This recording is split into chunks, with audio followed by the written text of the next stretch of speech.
Public Sénat et l'AMF, avec le soutien de la Mutuelle nationale territoriale, la Mutuelle des agents des services publics locaux, présentent le Congrès des maires de France.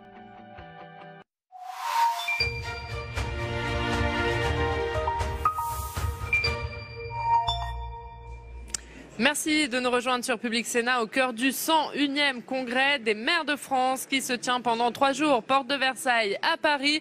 Et cet après-midi, nous parlerons de fracture territoriale avec un débat sur ce plateau avec 4 maires. Et puis, c'est aussi le débat qui a lieu dans l'auditorium en ce moment même.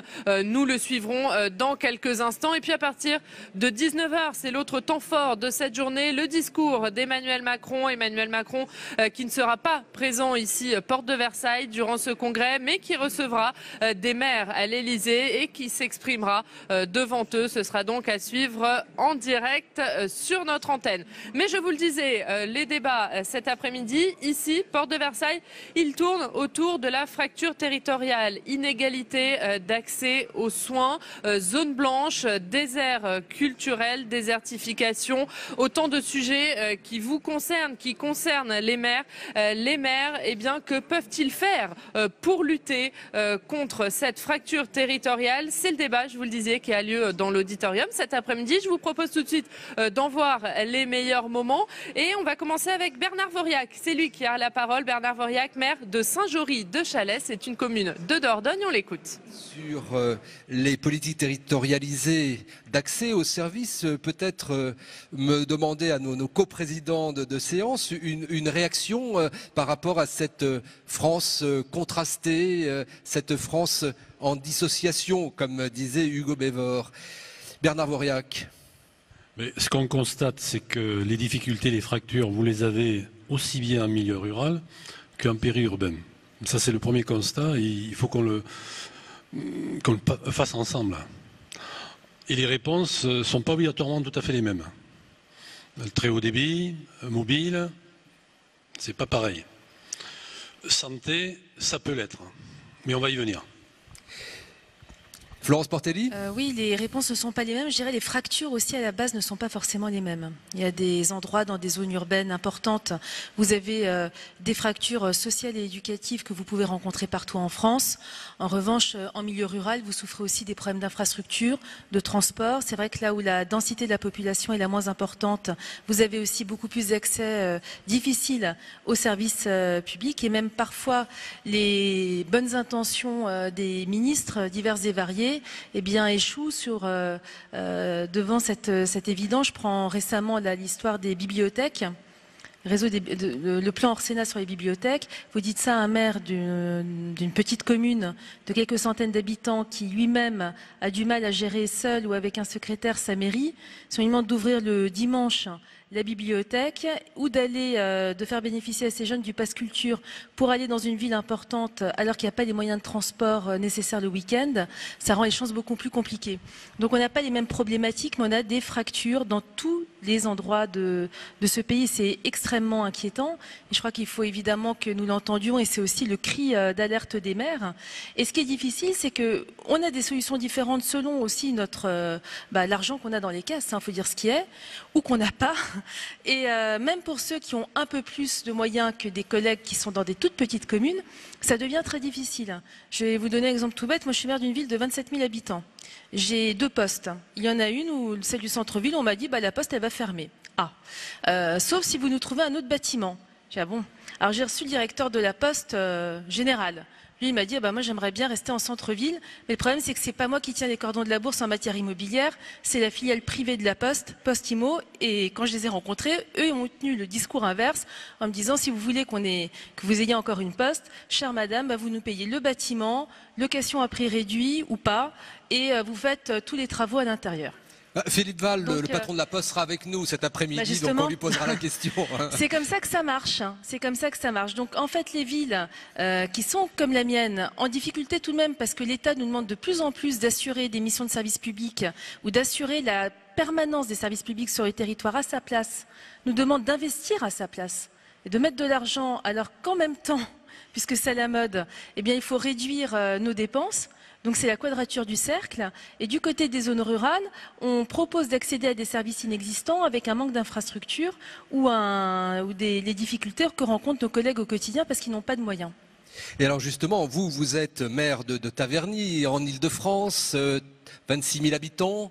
Votre voisin Bernard Voriac, lui en Dordogne, dans une petite commune de 570 habitants, même si il a pu constituer une interco aujourd'hui, Périgord, Limousin, Thiviers, Jumillac, de 14 500 habitants en regroupant 22 000 communes, mais des problèmes particuliers dans cette diversité de territoires. Des politiques territorialisées pour plus d'efficacité, de proximité, comment on s'y prend? Pour cet après-midi de débat, on a choisi 2 fils rouges. Les problématiques de santé et puis les problématiques de culture. Les problématiques de santé, Bernard Voriac, on vient de le voir hein, sur cette carte, avec donc une sorte de tâche permanente sur les territoires et avec des communes ou intercommunalités qui vivent même en proximité des choses, des réalités très différentes. Je salue d'ailleurs à cette occasion le docteur Patrick Bouet, le président du Conseil national de l'Ordre des médecins qui nous a rejoints. Mais le problème de la santé, le problème des fameux déserts médicaux reste à l'ordre du jour du Congrès des maires, Bernard Voriac. Oui, d'abord il n'y a pas une solution.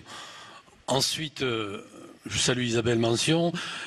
Nous animons tous les deux la commission santé de l'AMF et au fil des auditions, je voudrais faire une petite annonce par rapport aux disons, associations départementales parce qu'elles ont besoin d'un certain nombre d'informations. Il y a le plan santé qui a été annoncé.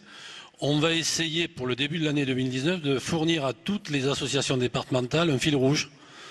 De manière, alors je disais qu'il n'y avait pas une solution, de manière à ce que nous contactions dans chaque département tous nos partenaires.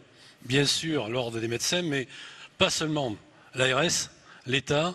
Alors, comptez sur nous pour le début de l'année. Et puis, on peut dire également qu'il serait peut-être intéressant qu'au niveau de l'association des maires de France et de sa commission santé, on ait, de la part des territoires, de la part des départements, des présences lorsque nous avons nos réunions qui sont connues de tous et qui peuvent intéresser beaucoup de monde. Parce que la fracture au niveau de la santé, il faut effectivement qu'on se retrouve, qu'on en discute, qu'on l'analyse et qu'on trouve des solutions. Alors, voilà donc ce document fil rouge, hein, ce guide aussi méthodologique pour entrer en relation avec bien sûr les institutions concernées, mais aussi les professionnels de santé et puis la façon d'animer ce débat à l'échelle des territoires et des départements avec les associations départementales de maires.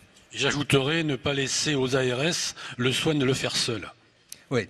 Ça veut dire être proactif aussi, prendre les devants, hein, parce qu'on voit que sur un même département, il va y avoir des zones très très différenciées.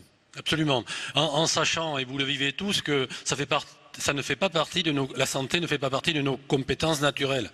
Par contre, si nous ne faisons pas le lien, si nous n'agissons pas, si nous ne réunissons pas les gens pour avoir une ou des solutions, il y a des chances que rien ne se fasse. Et que étant donné que la situation est difficile au niveau des médecins généralistes et qu'elle ne va certainement pas s'améliorer avant 2025, dans le meilleur des cas, voire 2040, on a quand même besoin de prendre le dossier en main au niveau des élus. Hein.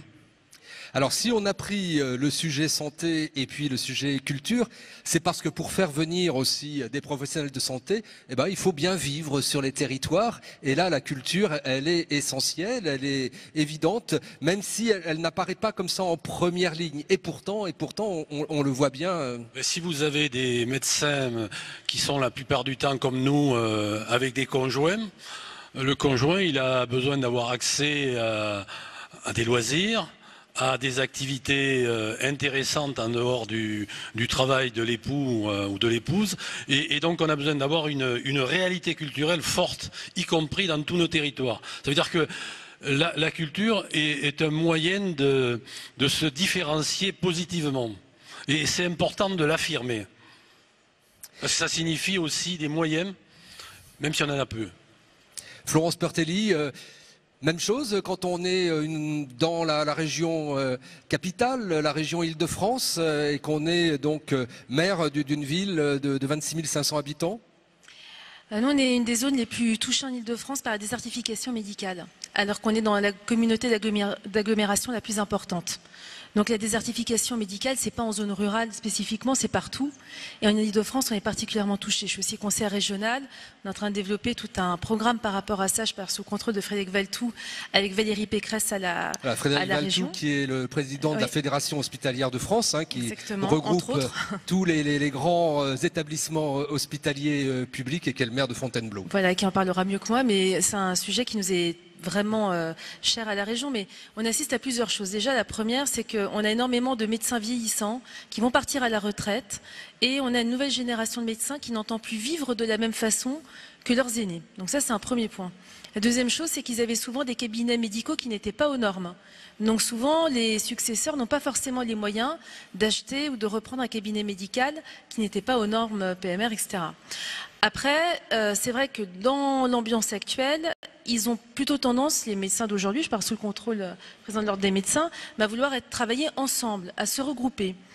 Et après, ils doivent aussi répondre à une drôle de tendance qui est de ne pas respecter le caractère libéral de leur profession. J'ai dû batailler avec l'ARS, maintenant ça se passe mieux, parce qu'ils voulaient qu'on impose des choses aux médecins. Moi, je considère que c'est une profession libérale, donc on ne peut pas forcer les gens à se marier entre eux. Je suis contre les mariages forcés. Et si on veut aussi un jour réduire le problème de la médecine en France, c'est le problème du numerus clausus qui pour moi est l'arbre qui cache la forêt, il faudra peut-être aussi s'interroger sur la rémunération des médecins. C'est pas un gros mot que de rappeler que les médecins en France sont parmi les moins bien payés de la zone euro. Est-ce que c'est normal quand vous avez autant d'années d'études d'être aussi mal payé? Je vois pas comment on va continuer à attirer des métiers qui demandent des années d'études et des sacrifices pour être payés très peu. Donc c'est vrai que tout ça, un jour, il faudra peut-être oser le dire. Et nous, les maires, face à toutes ces problématiques-là, en effet, on construit des pôles de santé et avec peu de moyens. Alors parfois aidés comme nous par nos régions ou par l'ARS, mais c'est pas toujours le cas, c'est très très difficile. Quant à la culture, brièvement, parce qu'il faut que les invités puissent parler, moi je considère que la culture est une arme de construction massive. On ne peut pas avoir un discours contre le terrorisme, contre la barbarie, si on ne fait pas de l'enseignement artistique et culturel. La culture, c'est le ciment de notre société. J'ai des collègues, et je ne les critique pas, chacun fait ce qu'il peut, qui commencent par faire des économies sur le budget culture. Moi, j'ai doublé mon budget culture. Je considère que c'est vraiment en éduquant les enfants, en leur permettant d'accéder à des orchestres ou à des choses qui leur permettent de s'émanciper, d'acquérir une fierté. Je crois que ces enfants-là auront plus de chances de s'en sortir que les autres. Donc il faut vraiment que nous, les maires, on soit convaincus que c'est une cause sur laquelle il faut qu'on mette le paquet. C'est vraiment une de nos premières prérogatives. Je dirais pour moi, vous voyez, dans ma commune, on a mis l'accent sur la sécurité et la culture. Ça ne va pas l'un sans l'autre. On ne peut pas dire il se passe ce qui s'est passé au Bataclan avec des gens qui font des choses absolument abominables et pas lutter au jour le jour dans nos villes, dans nos villages, dans nos banlieues, justement pour que les gamins soient éduqués. La culture comme facteur de cohésion, dites-vous Florence Portelli. Jean-Marc Vasse, vous êtes maire en Seine-Maritime, Terre de Caux. Alors c'est une commune nouvelle qui aujourd'hui compte 4200 habitants. Et justement, vous aussi, vous avez fait de la culture une priorité. Vous avez créé une structure qui s'appelle Ciné Seine. Pourquoi ce choix de politique culturelle ? Oui, nous avons placé, excusez pour le retard tout à l'heure, puisque justement la cause des communes nouvelles est importante et on la défendait devant la rapporteure de la loi de la PPL. Juste pour dire que quand nous avons fondé la commune nouvelle de Terre de Caux, un bourg de 2200 habitants et 6 villages alentours, nous avons placé la culture comme au rang des priorités de la commune nouvelle. L'école, la culture. Pourquoi ? Parce que, au-delà du dynamisme économique que nous essayons de faire dans chacun des territoires, bien entendu, il nous a semblé que de proposer une offre culturelle était facteur d'attractivité. Alors nous l'avons fait avec un outil que nous avons rénové. Nous avons une petite programmation culturelle et je partage tout à fait ce que vient de dire Florence Portelli. Et à côté de ça, nous avons développé le cinéma itinérant. Parce que nous étions suffisamment loin des complexes de ciné. Pourtant, on est en milieu rural, mais en Seine-Maritime, le milieu rural, ce n'est pas celui d'autres territoires de France. Et nous avons donc construit une société publique locale avec 7 collectivités actionnaires Et nous avons, à part une délégation INAS d'une part et puis un exploitant d'autre part, organisé des séances de ciné de façon régulière, de façon professionnelle également. Et là, on a dépassé les 10 000 spectateurs depuis le 1er janvier où nous avons ouvert le service. Et ça renforce cette capacité à proposer une offre culturelle en plus de ce que nous faisons. Parce que le ciné, c'est quand même la première des portes pour accéder à la culture. Et deuxième élément, de pouvoir combiner des programmations avec les associations, avec les écoles, avec les familles. Et ça crée un dynamisme autour de l'outil culturel qui est le nôtre, ici à Terre de Caux, mais dans chacun des territoires des 7 collectivités qui sont membres de la SPL. Donc une dynamique sur ce territoire rural de Seine-Maritime avec ce choix de la culture, la nécessité d'avoir des structures pour irriguer le territoire, là c'est la culture, la santé c'est en Haute-Loire avec vous Cécile Gallien, maire de Vorey dans cette Haute-Loire où vous avez mis la priorité sur l'offre de soins sur votre commune. Tout à fait, bonjour chers collègues. Donc une commune de 1450 habitants, un bourg-centre, comme il en existe encore, avec des centralités, c'est-à-dire des commerces de bouche, des emplois industriels, touristiques, des services publics. Le train, qui est essentiel pour nous. Clairement, en 2008, quand j'ai été élue avec mon équipe, notre enjeu numéro 1, c'était de trouver des médecins, puisque les 2 médecins, l'un était proche de la retraite, l'autre malheureusement en avait tellement bossé qu'il ne pouvait plus travailler en tant que médecin. Notre enjeu, c'était là, pérenniser les professionnels de santé, parce que sans médecin, vous n'avez plus de maison de retraite, vous n'avez plus une pharmacie qui peut être reprise. C'est la clé de voûte de l'attractivité de nos communes. Et c'était un enjeu non seulement pour la commune, mais également pour les communes alentours. Donc ça fait 10 ans qu'on travaille là-dessus, et j'ai envie de dire, s'il y a une réussite, c'est celle-ci. Alors quelles sont les clés de la réussite? Alors, en 2008, nous avons fait la sortie des facultés de Saint-Étienne, de Lyon, de Clermont. Pas un jeune futur médecin ne voulait s'installer chez nous en Haute-Loire. Donc nous avons sur le site internet de la commune, mais aussi sur le site Auvergne Life qui existe, publié une annonce. Par bonheur, alors nous avions envisagé déjà en 2008 de construire une maison de santé. Mais avant de construire une maison de santé, il faut déjà trouver le médecin. Enfin, en tout cas, nous les ruraux, c'est notre façon pragmatique de voir les choses. On ne fait pas de l'immobilier puis on ne le remplit pas. Non, on trouve d'abord quelques professionnels majeurs et après on fait de l'immobilier. Parce que je me souviens justement d'un de vos collègues lors d'un précédent congrès qui disait « J'ai fait une belle cage mais je n'ai pas d'oiseaux à l'intérieur ». Alors, concernant les oiseaux, nous avons eu 3 candidatures d'oiseaux, si j'ose dire, étrangers. Un malgache, un algérien et un roumain. Et j'ai pris mon téléphone et j'ai regardé un peu les CV, j'ai appelé le médecin roumain qui parlait au demeurant très bien français. Et je me suis dit qu'on allait l'inviter dans notre commune avec l'ensemble des professionnels de santé. On avait déjà des infirmières, une podologue, la maison de retraite, quelques médecins alentours, et on allait lui présenter ce qu'on pouvait voilà. Ça pouvait sembler un système favorable. Il est venu une première fois. Il a été bien accueilli.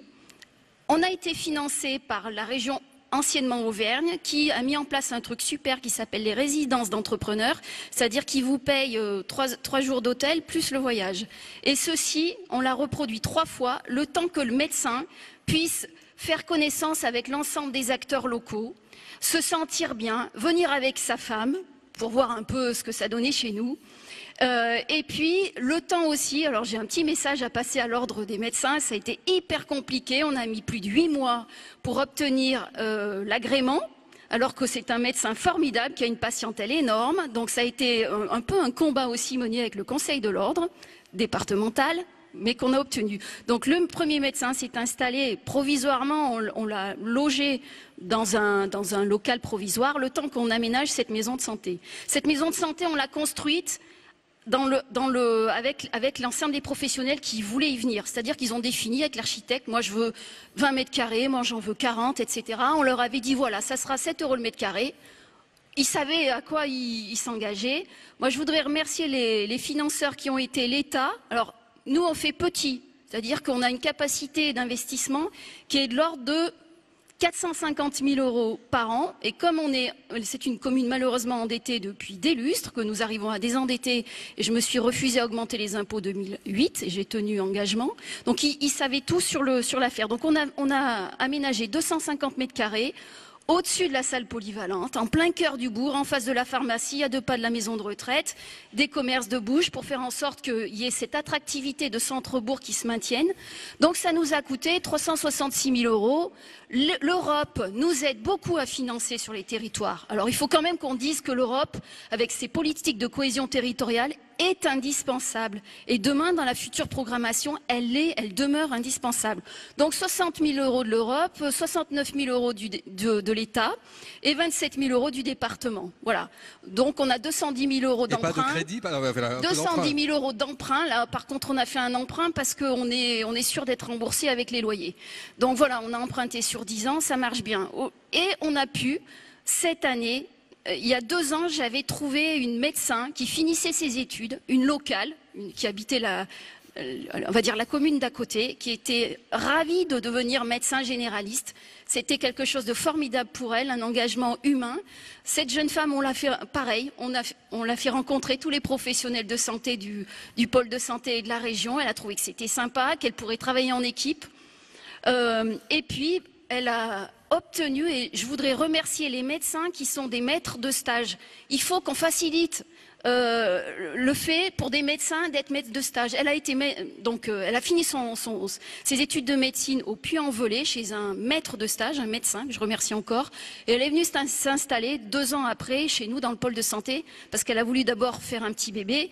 Elle a bien eu raison de le faire. Et maintenant, elle est installée, elle est ravie de travailler en équipe. Voilà.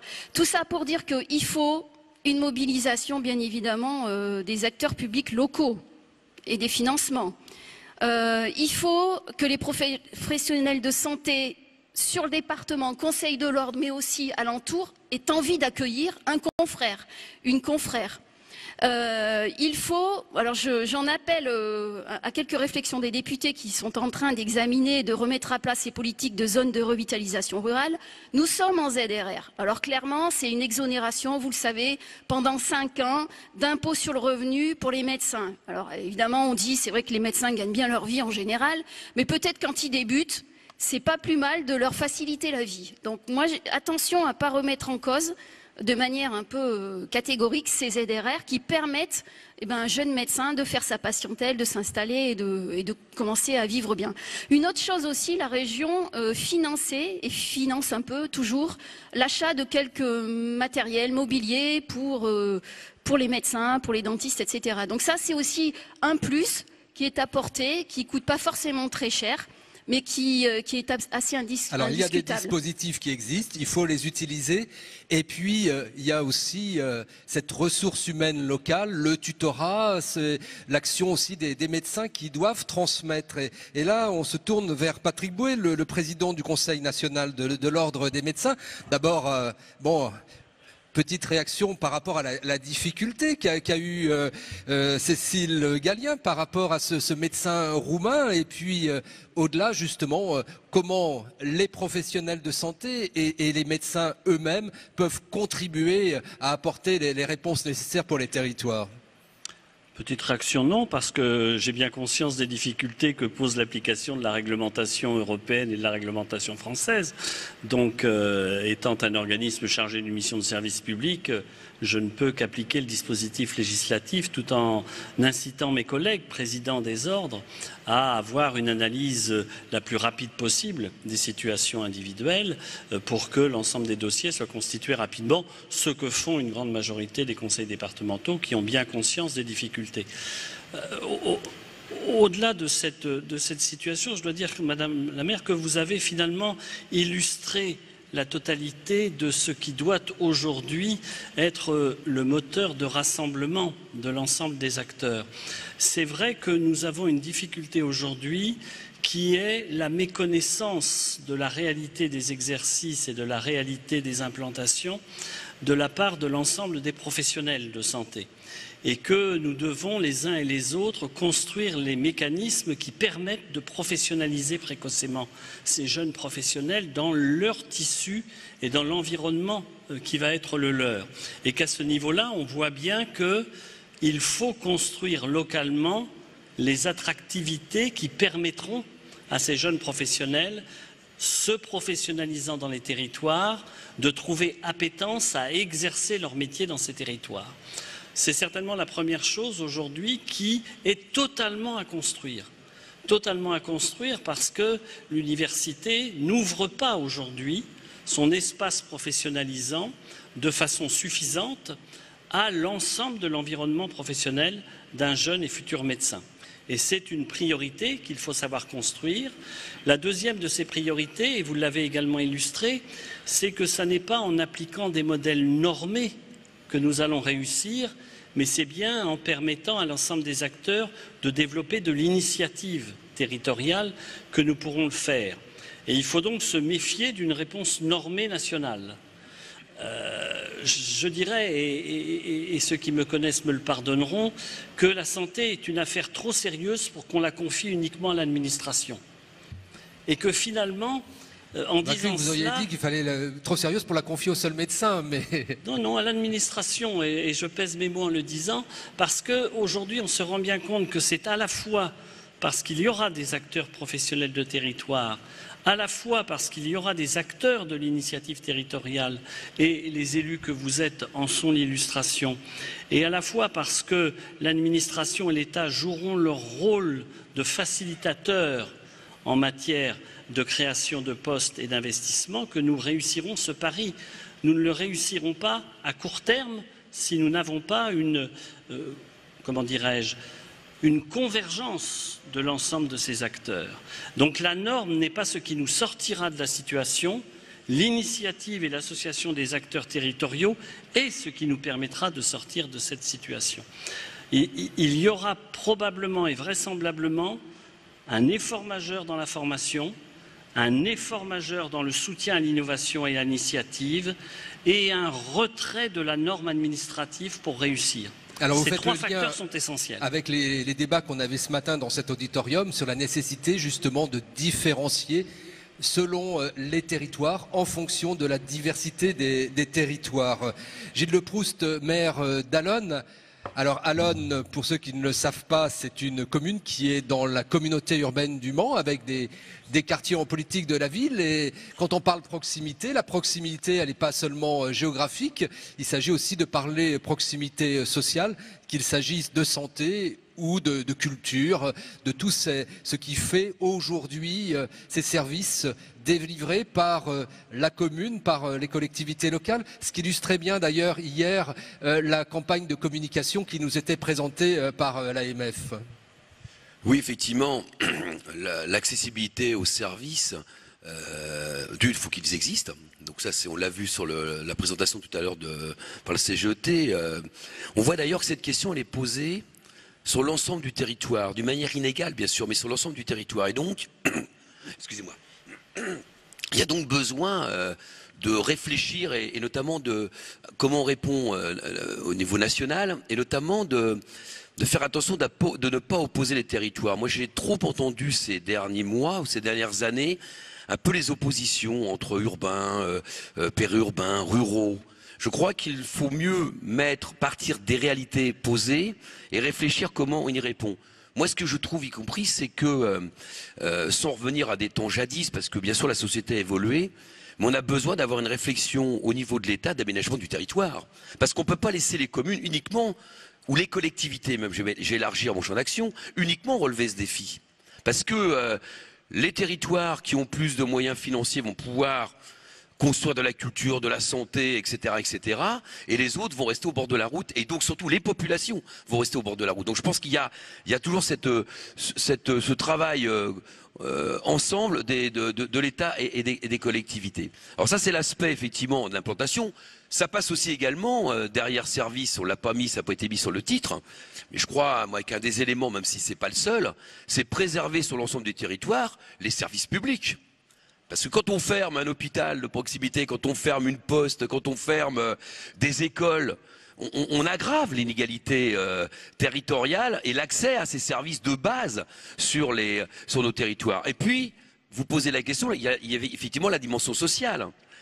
On peut avoir, moi je suis dans une ville effectivement de 11 000 habitants, au cœur du quartier prioritaire, on a à la fois une école de musique et une compagnie de théâtre avec un théâtre, avec des prix d'accès accessibles. C'est pas pour ça que les gens qui habitent au pied de ces équipements se rendent dans l'équipement. Donc, y compris parallèlement, il y a à développer, à travailler. En termes culturels, on parle beaucoup de médiation culturelle, mais je pense que c'est un enjeu fort et qu'il y a besoin d'accompagnement parce que Florence, pour préparer ce débat, on échangeait nos expériences de classe orchestre dans les écoles. On en a aussi sur Allonne. C'est une bataille, c'est un engagement pour créer les conditions que les mômes qui font de la musique en classe orchestre passent la passerelle pour s'inscrire à l'école de musique. Parce que c'est pas naturel. Et même lorsqu'on met les instruments d'accès gratuits. Parce qu'il y a culture. Donc il y a beaucoup de choses à avancer et innover. Alors, pour pas ramener là aussi uniquement à des questions d'argent, des questions qui fâchent parfois, mais pour faire ça, pour que les collectivités puissent mettre en œuvre des politiques de services, notamment de public au plus près des habitants, ça passe parce que les collectivités puissent conserver les moyens de relever l'ensemble de ces défis. Parce que autrement, on peut avoir des beaux équipements, des belles pratiques culturelles, aussi bien en milieu rural, on voyait avec les bibliothèques et les médiathèques, qu'en milieu urbain ou périurbain, mais il y a plein d'habitants, de citoyens qui peuvent rester aux portes de ces équipements. Et donc là, je pense qu'il y a de l'investissement humain. Parce qu'on ne remplacera pas, c'est pas un robot qui permettra à des enfants ou des adultes de franchir la porte de la médiathèque. Il y a tout le travail bien sûr avec l'éducation nationale, mais je pense qu'il faut des hommes et des femmes qui accompagnent et qui donnent envie d'aller vers ces activités. Alors un homme... Voilà pour les meilleurs moments de ce débat sur la fracture territoriale qui se tenait cet après-midi dans l'auditorium. La fracture territoriale, on continue à en parler avec les invités qui m'ont rejoint sur ce plateau et que je vais vous présenter. Pierre-Jean Verzelaine, bonjour. Vous êtes maire d'Yverdroite de Crécy-sur-Seine. Vous êtes le président de l'association des maires de l'Aisne. Merci d'être avec nous. Denis Thuriot, bonjour. Bonjour. Vous êtes maire sans étiquette de Nevers. Vous êtes proche de La République En Marche, on le précise. Renaud Pfeffer, bonjour. Bonjour. Vous êtes le maire Les Républicains de Mornan, commune du Rhône. Et également sur ce plateau, Jean-René Moreau, bonjour. Vous êtes le premier vice-président de la Mutuelle nationale territoriale. Merci d'être avec nous. Alors, la fracture territoriale, c'est bien sûr un sujet qui concerne les maires, qui concerne les Français, qui les inquiète. Emmanuel Macron, pendant toute sa campagne, a répété qu'il voulait réduire cette fracture territoriale. 18 mois après, Denis Thuriot, la fracture territoriale, elle s'est réduite ou elle s'est aggravée ? Je ne suis pas certain que le terme soit le bon de fracture. D'abord, fracture, ça ne va qu'encourager les extrêmes. Et deuxièmement, je pense... Quel terme vous emploiriez, vous ? Moi, j'emploierais plutôt fractalisation, mais c'est un terme compliqué. Donc, c'est-à-dire en fait que... Quelle est la différence ? La fracture, on revient à une dualité, c'est-à-dire on a un peu le sentiment que c'est les métropoles contre les campagnes. Et je pense que c'est beaucoup plus complexe que cela. Moi, j'essaye de porter aussi, dans le cadre de mon mandat d'administrateur de Ville-de-France, aussi le rôle des territoires, ce que j'appelle plutôt médian, parce que les villes moyennes, ça fait comme à l'école, ni bon ni mauvais. Ou alors les villes moyennes de faire quelque chose. Et aujourd'hui, vous avez des gens qui vivent dans des campagnes et qui travaillent dans des villes et inversement. Donc c'est beaucoup plus complexe que cela. Et je pense qu'il y a plusieurs strates à travailler et surtout des liens à faire entre des territoires. Je parlerai plutôt de recherche. Alors, il y a une ministre de la cohésion des territoires que j'ai accueillie lundi à Nevers, mais il y a surtout une homogénéité des territoires à recréer. Ça passe par le lien plus que par les infrastructures, si ce n'est les infrastructures technologiques qui peuvent permettre à des sociétés initialement destinées aux métropoles de venir travailler dans des territoires moins denses. Alors sur la politique, pour répondre à la question que je vous posais tout à l'heure, sur la politique d'Emmanuel Macron, peut-être aussi l'attitude du chef de l'État. Est-ce que Emmanuel Macron réussit à combler, alors ce que vous n'appelez pas une fracture, mais réussit à retisser le lien entre les territoires ? Honnêtement, aujourd'hui, pas suffisamment. On le voit d'ailleurs dans les réactions. Et je pense qu'il faut redonner de la confiance. Il faut déjà redonner de la confiance aux élus pour qu'eux-mêmes redonnent de la confiance à leurs concitoyens. Donc ça, c'est un rôle à tisser. C'est presque un rôle d'artisan à mener. Et pour cela, ça passe aussi peut-être par mieux comprendre et mieux donner des moyens, redonner aussi de l'autonomie au bloc communal, aux communes notamment. Voilà, il faut que... On a passé son temps, en tout cas moi je suis élu depuis 2014, à regarder aussi ce qu'on n'allait pas faire. Il ne faut pas oublier aussi les 3 premières années où on nous a terriblement visiblement étranglé. J'ai toujours dénoncé l'excessivité de ces baisses de dotation, pas le fait qu'on doive faire des économies, on a pu en faire. Mais du coup, on a peut-être parfois nous-mêmes restreint des choses que nos concitoyens attendaient. Donc aujourd'hui, il faut arrêter de voir comment faire moins, il faut redonner un élan, il faut voir comment faire redonner plus. Donc ça, c'est le rôle du gouvernement. Et aujourd'hui, non, le pari n'est pas gagné, mais je pense que le président le sait. Et il faut qu'il y ait des mesures très concrètes qui soient mises en place pour donner aux gens le sentiment qu'ils sont compris partout, mais partout. Renaud Pfeffer, cette fracture territoriale aujourd'hui, elle s'aggrave ? Moi, je vois vraiment une fracture territoriale. Je vois même une rupture, en réalité. On est à un moment où même les maires eux-mêmes doutent à savoir s'ils vont se représenter. C'est pas une question de carrière politique. En réalité, vous prenez les grands sujets de la santé, des transports, du numérique, de l'activité économique et de l'emploi, et vous voyez qu'il y a des territoires aujourd'hui qui se sentent abandonnés. Il y a des territoires assez riches, il y a des territoires pauvres, on est censé faire jouer la solidarité territoriale, et puis depuis quelques années, on assiste à un concours Lépine des réformes territoriales qui n'ont fait qu'une chose, aggraver cette fracture territoriale. Les baisses de dotation de l'État ont été très compliquées à digérer pour les communes, mais je ne pense pas que ce soit ça qui fasse la fracture territoriale. Les baisses de dotation de l'État, qui se poursuivent d'ailleurs, cette année, 22 000 communes de France ont vu leur dotation globale de fonctionnement diminuer malgré les engagements pris par le président de la République. Et moi, ce que je pense, c'est qu'aujourd'hui, nos dirigeants ne sont pas suffisamment à l'écoute des territoires et que entre le discours... Parce qu'ils ne veulent pas les écouter ou parce qu'ils ne peuvent pas les comprendre ? Parce que la technostructure est ainsi faite qu'aujourd'hui vous avez une forme de pouvoir centralisateur après des vagues de décentralisation. Aujourd'hui on assiste à une grande vague de recentralisation et j'ai le sentiment qu'en fait ça n'intéresse pas. Ça n'intéresse pas. Et moi je vois quelque chose dans ma petite commune. On assiste en ce moment au mouvement des Gilets jaunes. On est pour, on écoute le mouvement, c'est même pas le sujet. Les Gilets jaunes incarnent en réalité cette fracture territoriale. Ce ne sont pas les gens des villes qui sont allés manifester, ce sont les gens de la périphérie et de la ruralité, là où les extrêmes justement font les plus gros scores. Cette fracture territoriale, Pierre-Jean Verzelen, elle va au-delà, elle est plus complexe qu'une fracture entre des villes et des campagnes. Est-ce que la fracture territoriale date d'Emmanuel Macron? À l'évidence, non. Est-ce qu'elle s'est aggravée sous Emmanuel Macron? C'est ça la question. A retissé le lien entre ce qu'on appelle les métropoles et les campagnes. À mon avis, elles se sont encore plus éloignées. Donc ça ne va pas dans le bon sens. On parlait des maires qui ne se représenteraient pas. Il faut bien comprendre que les services publics, ou les commerces, les écoles, la poste, ce dont on parle beaucoup en disant que ça a déserté les campagnes. C'est une réalité. Moi, je suis maire d'une commune de 1500 habitants, entouré de communes qui oscillent entre 200 et 500 habitants. C'est une réalité qu'on vit au quotidien. Et le dernier service public ambulant, c'est le maire. C'est le couteau suisse du service public. C'est les papiers d'identité, ce sont les documents d'urbanisme, c'est monter un dossier de subvention, c'est animer des moments conviviaux. Et donc ces piliers de la démocratie, ces piliers, j'allais quasiment dire, du service public, sur lesquels on devrait s'appuyer.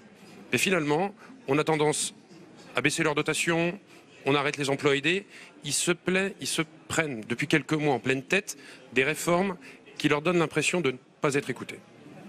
Jean-René Moreau, quelle vision vous en avez, vous, à la place qui est la vôtre de cette fracture territoriale?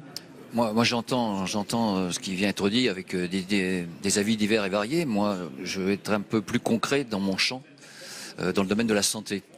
Alors on a parlé de mots, on parle de fracture, rupture, de fossé, d'écart, on va faire de sémantique, mais on a une vraie problématique, nous, à traiter dans le domaine de la santé. Et je vais donner un exemple concret. Aujourd'hui, on parle beaucoup